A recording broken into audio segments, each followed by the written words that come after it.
Nangangahulugan lang talaga na mababait sina Janine Gutierrez at ang kanyang mga kapatid, pati na rin sina Lotlot de Leon at Monching, dahil 40 years nga nilang nakasama si Yaya Pat.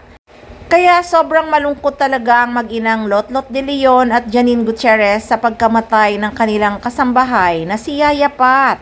Bagamat hindi nga nila kadugo ay itinuring na nilang parte ng kanilang pamilya si Yaya Pat na nagsilbi rin ng mahabang panahon sa kanilang pamilya.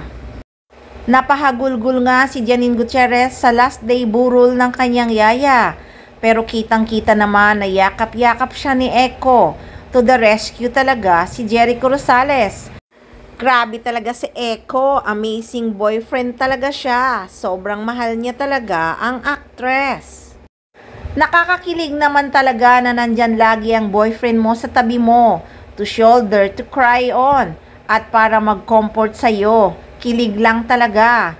Highs. At yung message ni Janine Gutierrez sa kanyang yaya, matatawa ka. Sinabi niya kasi na parang 3 daw na mag-asawa ang nag-aalaga sa kanya. Si Lotlot, si Monching at si Yaya Pat. Kasi nga naman 3 silang nag-alaga sa actress.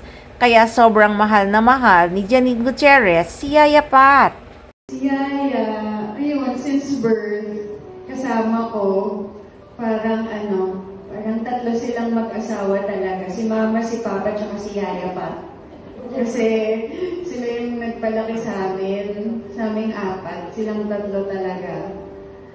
Si Yaya Pat kasi talaga ang naging pangalawang ina niya at naging supportive sa pagiging artista niya.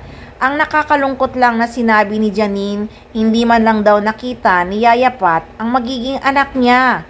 Kaya lang, wala pa kami mga anak. So, ano na yan? Wala na si Yaya.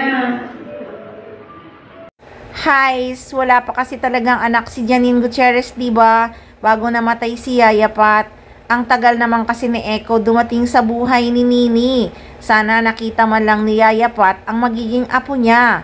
Kaya sobrang malungkot si Janine. Alam niya kasing magiging maligaya si Yaya Pat pag magkaanak na ang actress. I mean, pag nakapag-asawa na ang actress. Sigurado naman kasing botong-boto si Yaya Pat kay Jericho Rosales para kay Janine Gutierrez. May post din na yakap-yakap ni Jericho Rosales si Yaya Pat at may caption na, "Had the honor of meeting someone with a very loving spirit. Virtual hugs to Yaya Pat's family and friends."